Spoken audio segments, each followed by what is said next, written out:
Hi guys, welcome to our YouTube channel Vansh Adhyayan academy. आज हम आपके लिए लेकर आए हैं 9th क्लास की एक्सरसाइज 2.1। हम स्टार्ट करते हैं। चलिए, which of the following expression are polynomials. आपको बताने की कौन सी पॉलिनोमियल हमारे पास दे रखी है एक्सप्रेशन के अंदर इन वन वेरिएबल। आपकी वन वेरिएबल के अंदर आनी चाहिए एंड विच आर नॉट, और कौन सी नहीं है।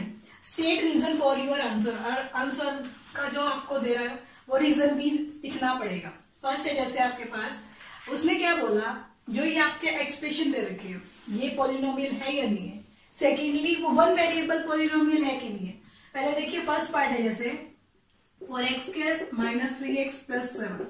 यहाँ पे जो वेरिएबल है वो x है, ये 4, 3 और 7 ये सारे कांस्टेंट है, तो दैट मीन्स एक ही वेरिएबल के अंदर है। सेकेंड हमारे पास पॉलिनोमियल की क्या डेफिनेशन थी, यहाँ डिक्रीजिंग ऑर्डर में लिखा जाता है। x की पावर 2 है, देन 1 है और फिर हमारे पास 0 है, तो ये लिखा गया है इसको, दैट मीन्स ये क्या बन गई हमारी पॉलिनोमियल है। और सेकेंडली हमारे पास क्या दे रखा है y² + √2।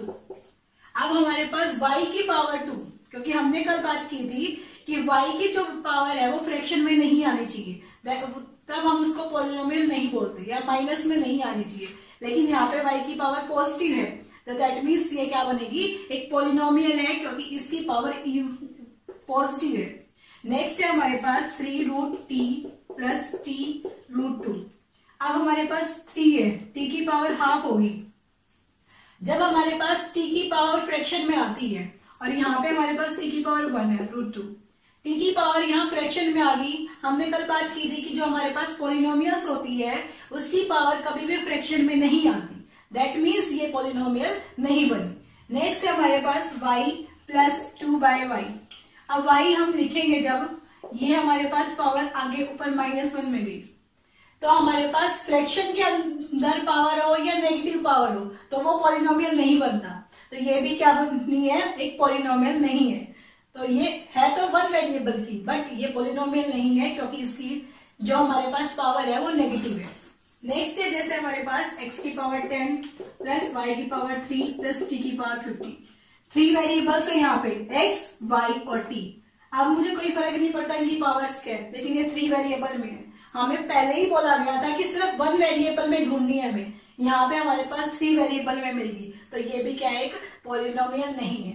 पॉलिनोमियल की डेफिनेशन थी कि जब हमारे पास किसी भी वेरिएबल, सिंगल वेरिएबल है हमारे पास, उसकी पावर जो ना फ्रैक्शन में हो ना नेगेटिव हो, ओनली 2, 3 होल्स नंबर बनती है, तब हम उसको पॉलिनोमियल्स बोलते हैं। अब जैसे हमारे पास सेकंड क्वेश्चन है, right the coefficient of x²। x² का कोफिशिएंट बताना है आपको in each of the following, हर एक के अंदर। हमारे पास देखिए x² के आगे हमारे पास कुछ नहीं है, दैट मीन्स 1 है, क्योंकि 2 + 1 × x² लिख सकते हो आप।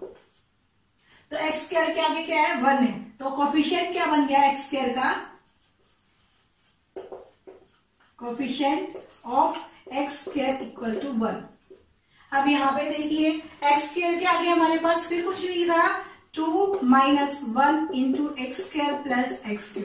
मुझे कोई मतलब नहीं है x³ है, 2 है, कुछ भी है, मुझे x² का कोफिशिएंट देखना है। x² के आगे क्या है, -1, तो इसका कोफिशिएंट क्या बन गया, -1। नेक्स्ट है जैसे हमारे पास x² के आगे क्या है, π/2, तो x² का कोफिशिएंट क्या बना, π/2।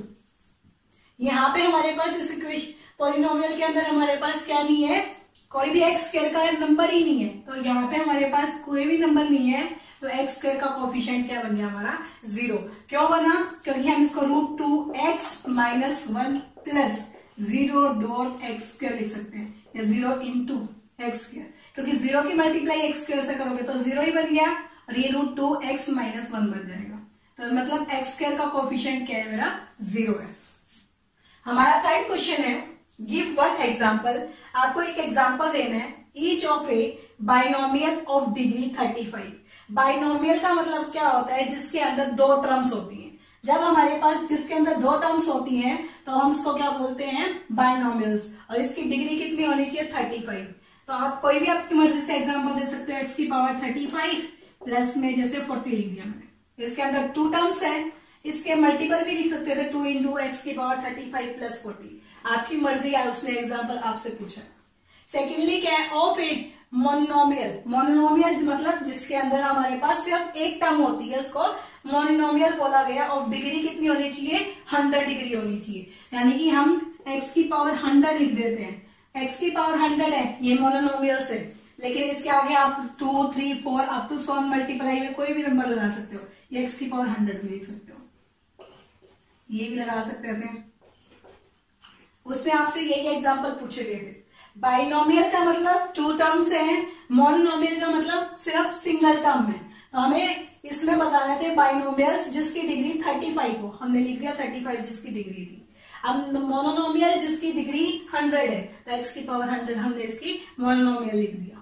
हमारा नेक्स्ट क्वेश्चन है, right the degree of each of the following polynomial. आपको हर एक की डिग्री लिखनी है कि हर एक पॉलिनोमियल की डिग्री कितनी बनेगी। दैट मीन्स आपको हाईएस्ट वेरिएबल की डिग्री चेक करनी है। यहाँ पे देखिए x की पावर हाईएस्ट कितनी है? 3, तो इसकी डिग्री क्या बन गई हमारी? 3। अब यहाँ पे देखना 4 है, यहाँ पे कुछ भी नहीं है, -y²। यहाँ y की पावर कितनी है? 2, तो दैट मीन्स इसकी डिग्री क्या बन गई हमारी? 2। यहाँ पे 5t की पावर 1 है, -√7 है, तो इसकी डिग्री क्या बन गई हमारी? वेरिएबल की डिग्री 1 है। अब यहाँ पे 3 अकेले है, तो 3x की पावर 0 लिख सकती हूं मैं, या फिर 3t की पावर 0, कोई भी मर्जी का आप वेरिएबल लिख सकते हो इसके अंदर जिसकी पावर 0, क्योंकि किसी की भी पावर 0, 1 होती है, तो इसकी डिग्री क्या होगी हमारी? 0। यही हमारा क्वेश्चन था, हमें डिग्री फाइंड आउट करनी थी हर एक पॉलिनोमियल की। नेक्स्ट 5th क्वेश्चन है हमारा, classify the following as linear, quadratic and cubic polynomial. Linear polynomial जिसकी डिग्री 1 होती है, क्वाड्रेटिक पॉलिनोमियल जिसकी डिग्री 2 होती है, क्यूबिक पॉलिनोमियल जिसकी डिग्री 3 होती है। फर्स्ट देखिए हमारे पास हाईएस्ट जो डिग्री है वो कितनी है? 2 है, तो 2 है तो इसको हम बोलेंगे क्वाड्रेटिक है। सेकेंड में हमारे पास हाईएस्ट यहाँ पे x की पावर 1 है, -x की पावर 3, तो हाईएस्ट पावर कितनी है हमारे पास? 2, तो इसकी 3 है, तो इसकी डिग्री क्या बन गई हमारे पास? Cubic polynomial. थर्ड है हमारे पास, यहाँ पे y की पावर 1 प्लस y का स्क्वायर है, +4 है। हाईएस्ट जो हमारे पास y की डिग्री कितनी बनी है? 2, तो ये क्या बन जाएगी हमारे पास? क्वाड्रेटिक है। नेक्स्ट है फोर्थ, 1 प्लस x, मतलब x की पावर 1 है, x की पावर 1 है, दैट मीन्स वो क्या बन गई हमारे पास? लीनियर पॉलिनोमियल है। नेक्स्ट है 5th, 3t की पावर 1 लिखेंगे हम। 3t की पावर 1 क्या बनी हमारे पास? डिग्री 1 है, तो ये क्या बनी? Linear polynomial. 6th है r², स्क्वायर है इसकी डिग्री, तो क्या बनी है? Quadratic polynomial. 7th वाले में हमारे पास क्या है? 7x³, x की पावर क्यूब है, तो क्या बनी है? Cubic polynomial. हमें इस क्वेश्चन में क्या बताना था कि कौन सी हमारे पास लीनियर पॉलिनोमियल है, कौन सी क्वाड्रेटिक है और कौन सी क्यूबिक पॉलिनोमियल है। हमने सबकी डिग्री चेक की, जिसकी डिग्री 1 थी वो लीनियर पॉलिनोमियल होगी, जिसकी डिग्री 2 थी क्वाड्रेटिक पॉलिनोमियल होगी, जिसकी डिग्री 3 थी वो क्यूबिक पॉलिनोमियल होगी। हमें यही फाइंड आउट करके दिखाना था। हमारी एक्सरसाइज 2.1 यहाँ खत्म होती है। Thank you for watching this video. Please like, share and subscribe this channel. Thank you very much. Have a nice day.